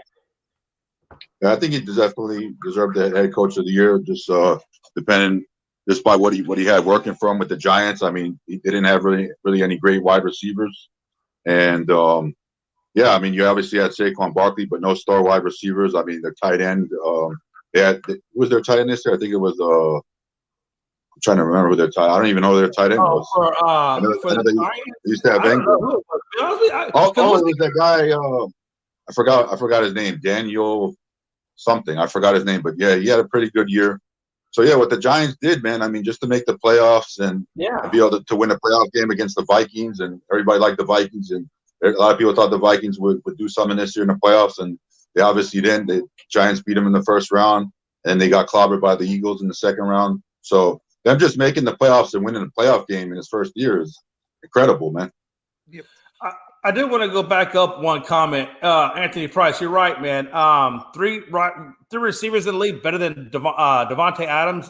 I couldn't do that. So I totally agree with what you're saying here. He also goes on to say, so how you feel about the Lions head coach? I mean, I have no. Look. I love Dan Dan Campbell. Campbell. I'm a Dan Campbell fan. Yeah, but I will tell you this: what Dan Campbell has done isn't impressive as what Dable's done, and the reason why is he, in year one, I mean, like literally year one, he takes a team that's dead last in the division, and then obviously the division gets stronger, and he matches that strength with just basically rebranding what he had from last year, and then turns that into a wild card team. I mean, how do you not see where that falls? I mean, it's crazy what Dable has done. It's impeccable, to be honest. I agree. Dable is the coach of the year, but I do love what Campbell's doing there. Oh yeah, and I'm not trying to diminish. And I think Campbell's going to get the Lions finally turned around. I really do. Especially, we'll see what he does with the draft or free agency. But I agree with you that there's big things in store for Detroit. Yeah. Now I want to move on. Go ahead. I'm sorry. Campbell's a good head coach, man. It's just he needs to make the playoffs and maybe win a wild card game with the Lions. I mean, if you would have taken the Lions to the playoffs this year and they win a wild card game, he gets head coach of the year probably. That's true. Very true. Yeah. And I think if he had gotten, well, no, I'm not going to say that. Hands down, man, Dable had less to work with, and they were last place in an extremely tough and competitive division, and puts them in the wild card no matter what. You can't get better than that. I'm sorry, you just can't get better than that.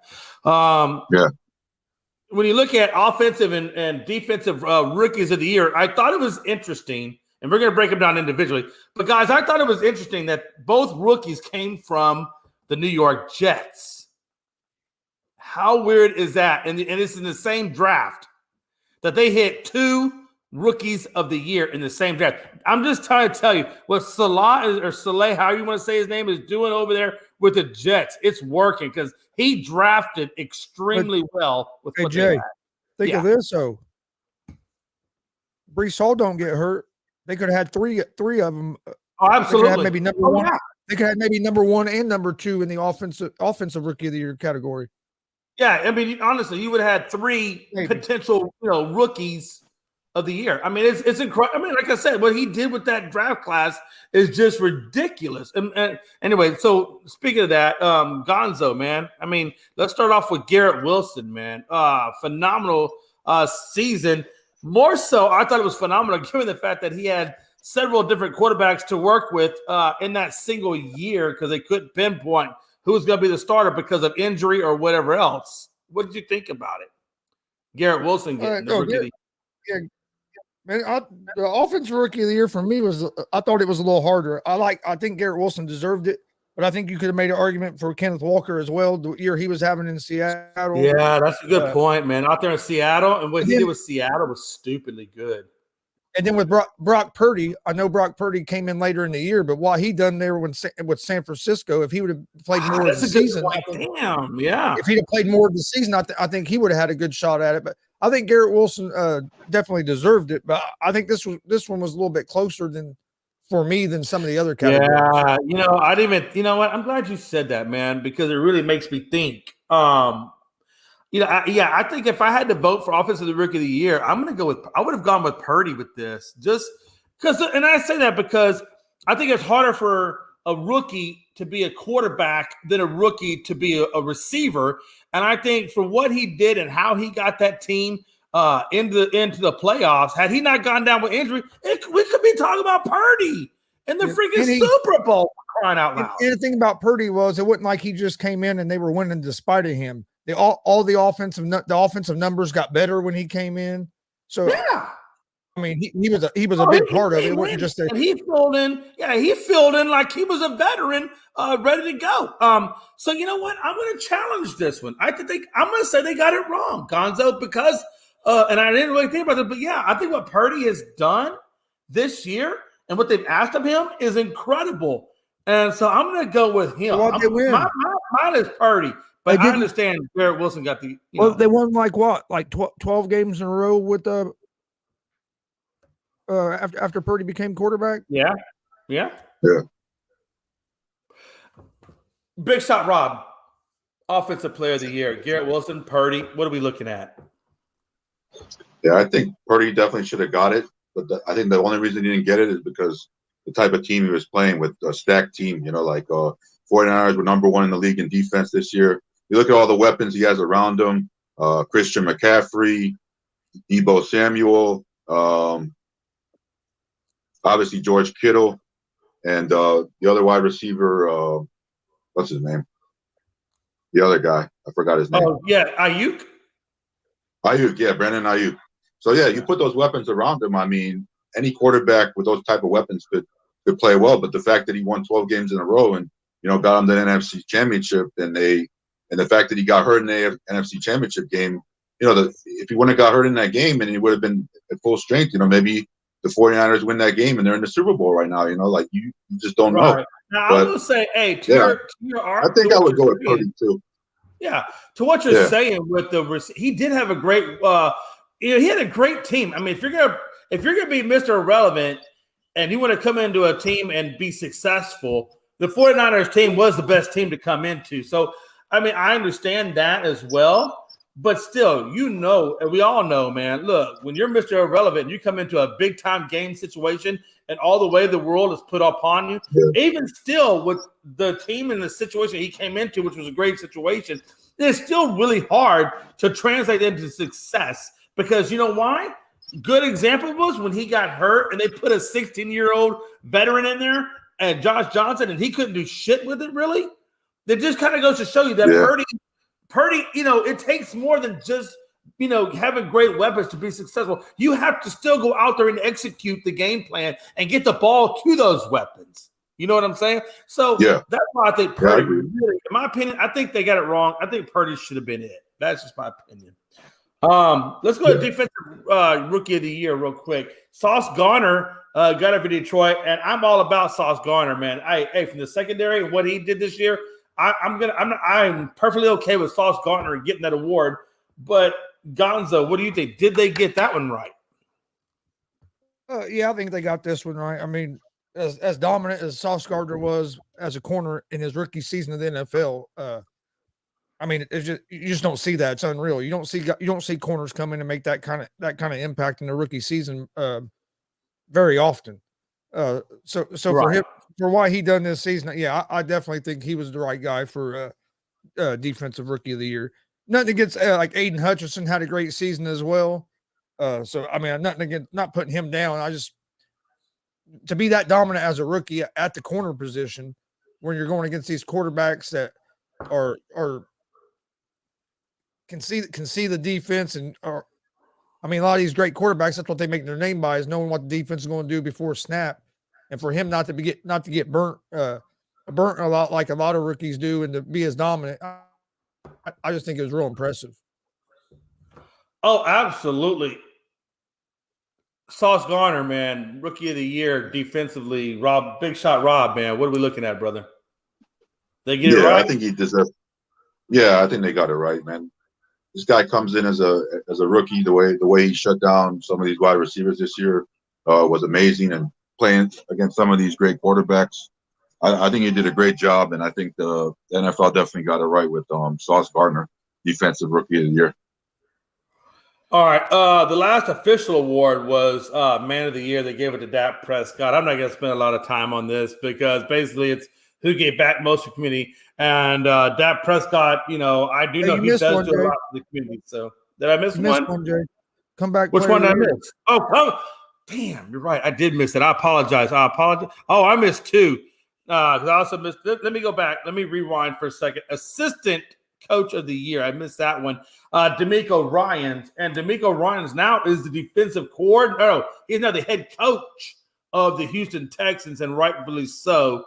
Wow. The very, very deserving candidate. I thought with Nick Bosa getting Defensive Player of the Year, I thought San Francisco did a good job on defense. So I don't have a problem with him getting Assistant Coach of the Year unless y'all guys got somebody better. Gonzo?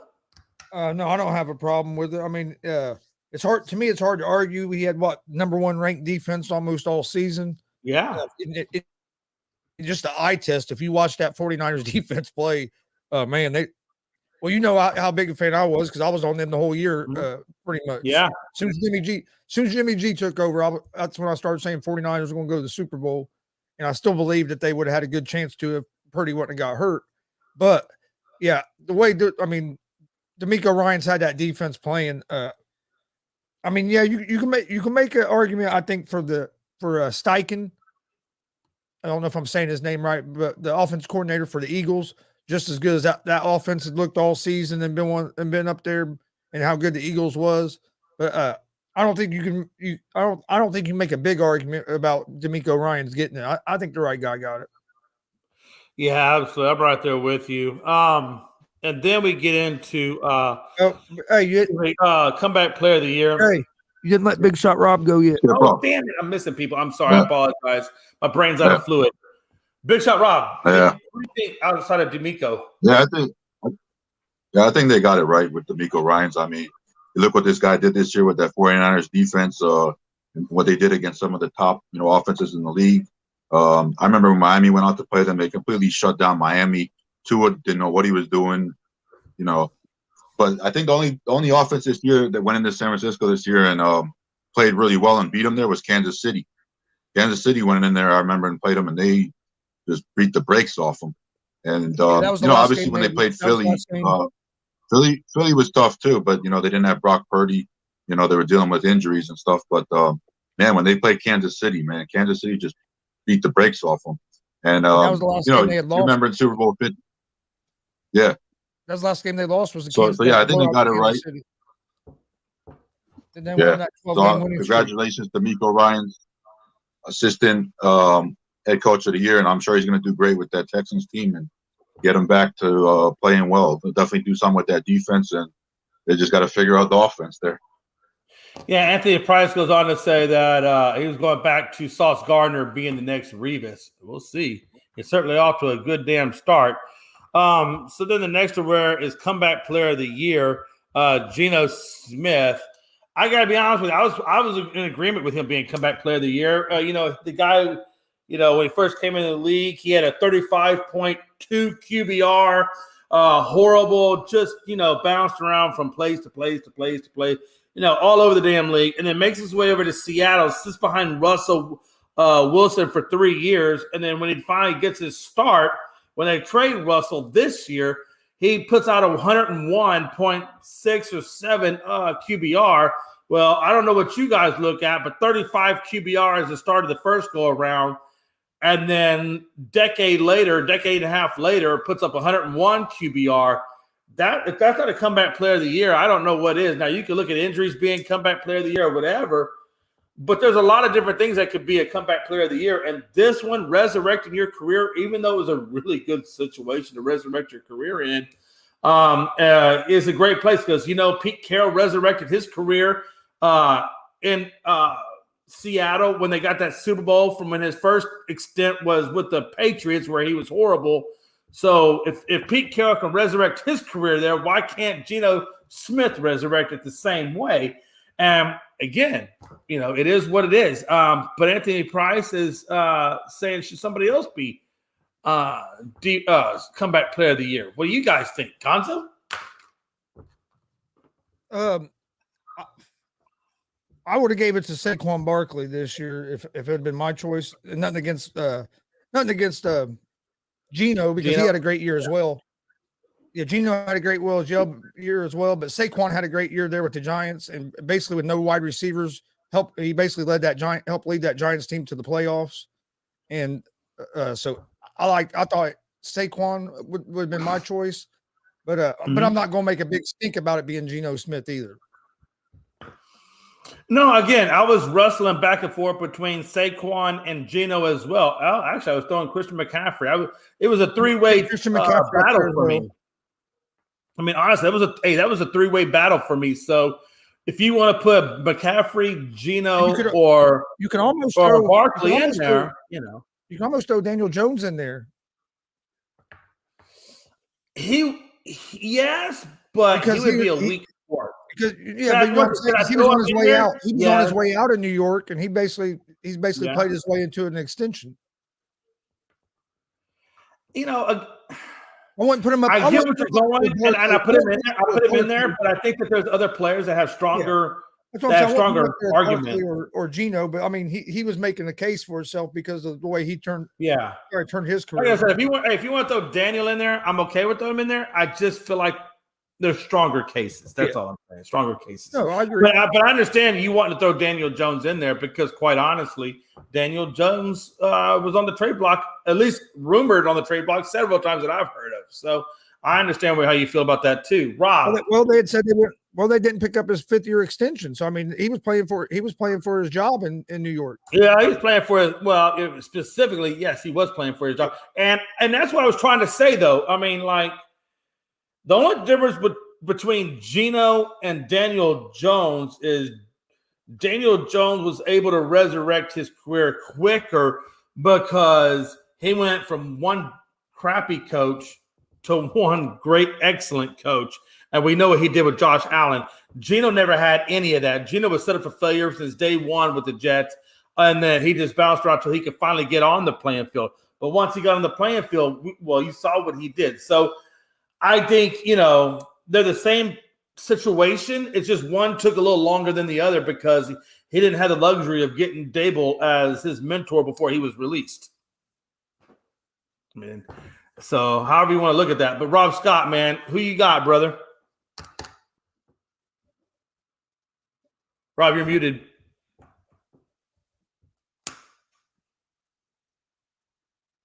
Rob, you there? Okay, Rob has gone into exile. There you are. Okay. No, my bad. I had it muted. My bad. You're good. I thought you were in exile. No, man. It's been a long show, man. I had the mic muted. My bad. So yeah, I'm going with Christian McCaffrey because he didn't do squat in Carolina, and then he got traded to San Francisco.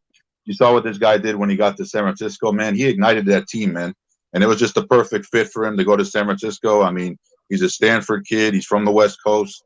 He just helped that offense even more, And, they got close to getting to the Super Bowl. I mean, they got to the NFC Championship game, and they had him playing a little bit of quarterback in that NFC Championship game because they were down to, no quarterbacks. But the year this guy had playing for the 49ers after being in Carolina and not doing squat, which is very impressive to me. So, yeah, I definitely go with C-Mac. And you can make the case that after McCaffrey got to San Francisco, they won 12 games in a row. Yeah. Yeah, I'm just look, and that's what I'm trying to say, man. I mean, there's multiple ways you can look at it. So I mean, there's no real right or I personally don't think there's a right or wrong, but if you want to, I think Gino, Barkley. I mean, you can make the case for a lot of different things. Truthfully, you can make McCaffrey. I mean, you can certainly make the case for him coming back off all those injuries that he did and what he meant to that San Francisco team. I think if any of them three was, as long as one of them three was the winner, you really can't complain too much. That's what I'm saying. Like there was such a broad spectrum of worthy candidates that it's really hard to unbiasedly say which one. All right, I mean it's hard. It's hard. Real quick, so we're gonna get the last topic of the day, which I wanted to end this. Oh, did I not put it in? Oh, no, I did put it in there. I'm sorry, my bad. I wanted to end it on talking about the Super Bowl because obviously that is tomorrow, and I want to kind of get you guys' thought processes before we go into the game. Super Bowl keys, not so much who you think is going to win, but I want to know what you think the keys are for both teams to win against each other. I'll give you my quick keys that I got. I got 2 per each one. It could be 1 key, 2 key, 3 key, just whatever you think you want to look at. But I look at it the same key as for both teams. It's going to be basically defense, right? In terms of coverage, I think the Eagles have got to play man-to-man. They can't play RPO. They got to play man-to-man on that one. And I think with the Chiefs, their secondary isn't quite as good. So I almost kind of want to put some zone protection in there with the Chiefs against the Eagles. But I think defense is going to be key in this game. Whoever can control the trenches at that defensive line is going to be key because you have 2 mobile quarterbacks. And when you have 2 mobile quarterbacks, you got to be able to put pressure on him. And I think that's where your linebackers are going to be absolutely critical in this. Nick Bosa, I know you play the edge, but still, you're critical. You're going to have to get pressure on Hurts early and often and get him out of his rhythm so he can't get the ball easily to those dangerous tight ends and wide receivers that he has at his disposal. Vice versa, the Chiefs, who struggle a little bit against the run defense, are going to have to be able to maintain a Hurts or a Miles Sanders, and they're going to have to control that run game that they're going to want to use against them. So the X factor I have for the Eagles will be Miles Sanders, and can he get that run game really, really going against what I have to be a little bit weaker run defense Chiefs? Key number one. Key number two is the Eagles got to play man-to-man versus zone or RPO. And then on the flip side, the Chiefs, the key for them is exactly the opposite. They got to stop that run and then be able to put pressure on Jalen Hurts so that he doesn't have time to get the ball to those dangerous wideouts. Those are my keys to the game.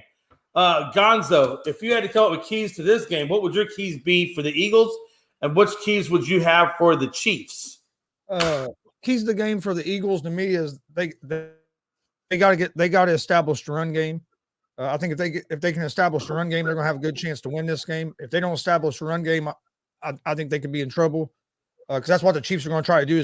Chiefs are going to try and turn them into one dimensional, try to get them to throw the ball, and then on offense, they got to protect Jalen Hurts as well because I know everybody's talking about this great defensive line for the Eagles, which we should be, but we can't forget the Chiefs have some pass rushers, Chris Jones and Clark that can cause some trouble as well. I'm not saying that their pass rush is explosive as Philadelphia, but they do have a decent pass rush.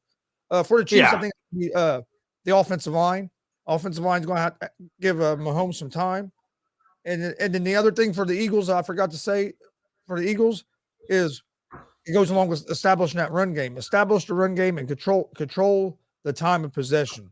If the Eagles control the time of possession, they're going to have a lot better chance to win this game because you're keeping arguably the best player in the league, Patrick Mahomes, on the sideline.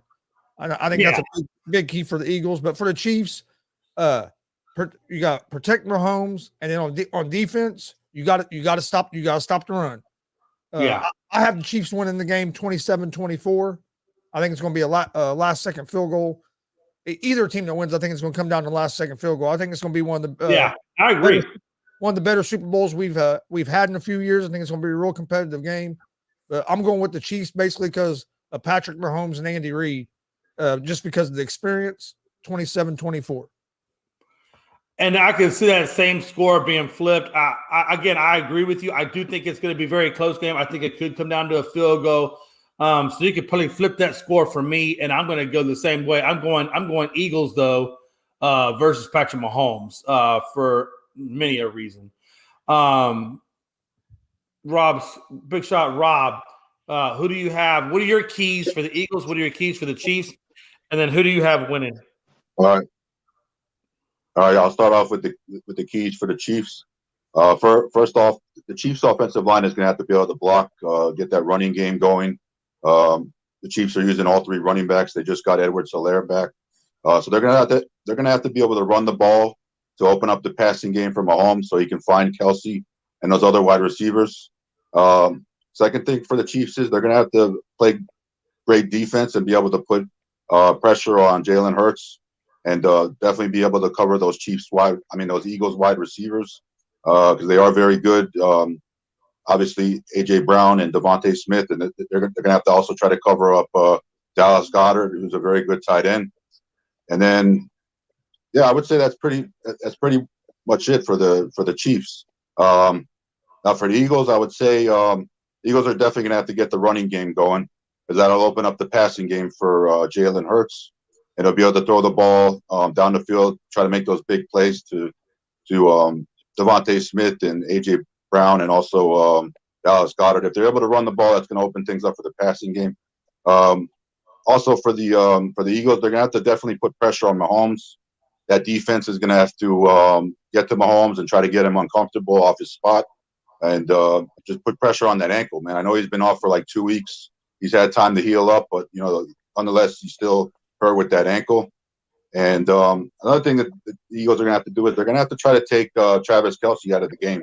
Whether they double team him or do something, they have to take Travis Kelce out of the game because that's Mahomes' number one weapon. And I feel if you take him out of the game, it's easier to play against them. You just have to worry about those wide receivers. I don't think those wide receivers are nearly as good as what Travis Kelce is. So I would say that. And I think it's also going to be like a field goal game. I just think the Eagles have a better overall team with their defense and offense and special teams and everything. So I'm going to pick the Eagles to win the Super Bowl 30-27. I think first team to 30 wins. Interesting. So I'll go with the Eagles by 3. No doubt. I definitely agree with you as well on that. Especially with Travis Kelce, man. He really is he's like Travis Kelce is to Mahomes like Gronkowski was to Brady. Yeah. I mean, honestly. So just want to understand, you're going with the Chiefs then. Am I correct, Rob? Me? Yeah, are you going with the Eagles? No, I'm going with the Eagles. Okay, okay. 30-27. Yeah, well, I'm going to go with the Eagles. I just think they got the better overall team when you look at everything. All the positions, I think they got the better overall team. That's why I'll go with the Eagles. But, I wouldn't be surprised at all if the Chiefs won, but it's going to take like a historic Mahomes game for them to do that, I think Mahomes is going to have to right there with you. And literally play out of his mind. Yeah. I'll tell you this, man. I feel like, with the Eagles, man, there's a lot of storylines in there. Number one, so you got 2 Eagles votes, and then you got 1 Chiefs vote from Gonzo. I'll tell you though, it's incredible, just everything that this Eagles team possesses in terms of offense and defense. But the storylines of this Super Bowl have got to be bigger than any Super Bowl that I've seen played as of date. I mean, you could look at it as brother versus brother. You could look at it as Andy Reid Bowl. Yeah, well, hey, watch this. Sirianni was fired, not fired, but let go when Andy Reid took over as the Chiefs.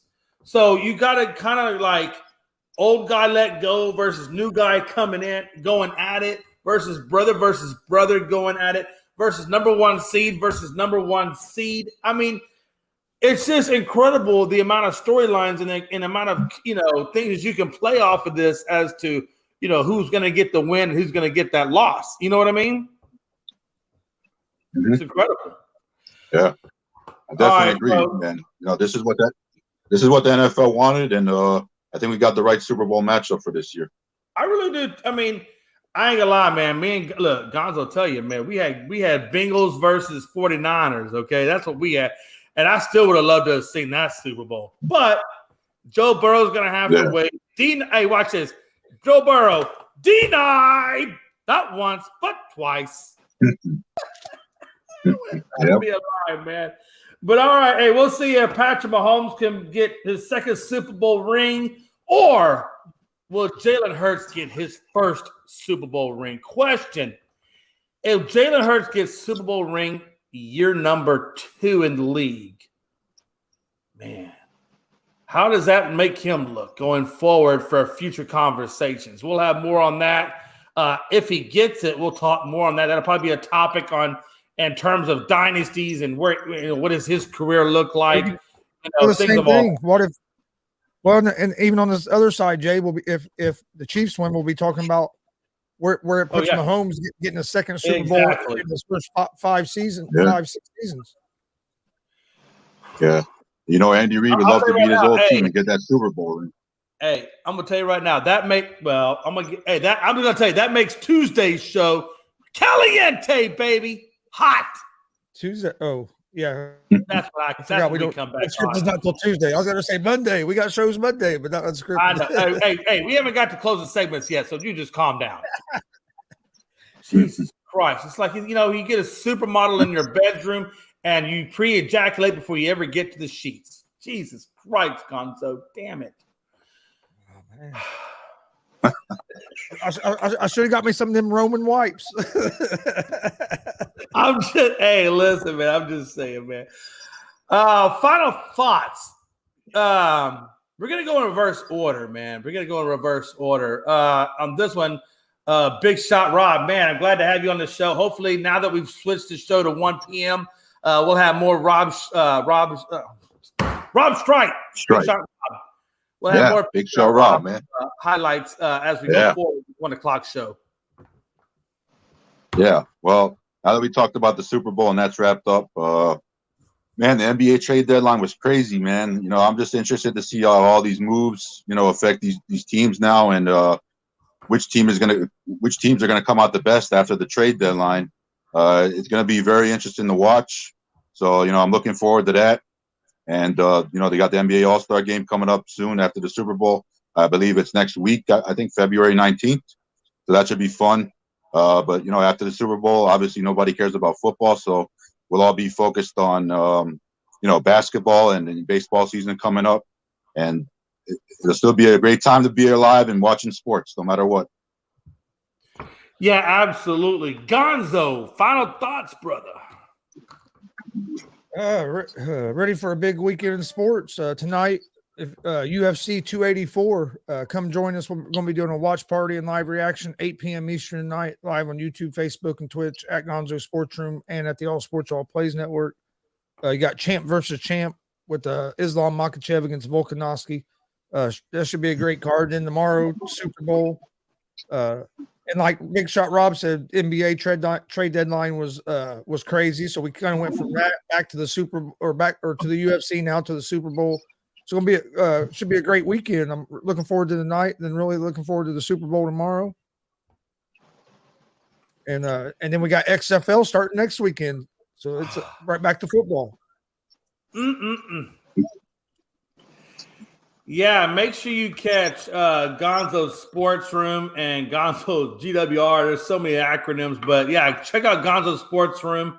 You catch him out at pretty much any social media platform. If you just look up Gonzo's Sports Room, you will find him there. And again, yeah, catch him tonight. I'll catch him tonight. Gonzo, make sure you share the link. We'll do a little watch along, man, and it'll be a lot of fun. Yeah, man. Hey, thanks for everybody for joining, man. We appreciate everybody. Make sure my mouse is all kind of. Let me get to my next slide here as we close out. Make sure you check us out at Twitter, Unscripted Guys, all one word for updates. Unscripted Guys for anything updated or shows, all one word. On Twitter, Frankie C does that. Or TikTok for all the videos that Logan puts out and keeps us up to date. TikTok, Unscripted Sports, all one word, man. And that's us, man. Thanks everybody for joining us. It was great to have Babyface Logan and Froxborough Frankie, Big Shot Rob, Gonzo from Gonzo's Sports Room, man. I tell you, the only thing I missed, Gonzo, was your pops. I wish Tony would have chimed in a little bit, but he might be. Is he at work or is he sleeping? I think he's back home now. Him and my mom had left for a little while, and then when the show had first started, he just got back a little bit ago. All right, yeah, man. Hey, listen, when the wife calls, you got to go running as a husband. We know how that goes, man. Well, make sure you give Big Tony over there a big hug for us, man, and tell him that Unscripted loves him. And, yeah, man, listen, we will catch you guys on Tuesday, 7 p.m. Eastern Standard Time. And remember, our new showtime on Saturdays is 1 p.m. Eastern Standard Time. Y'all be cool. Peace out. Love, baby.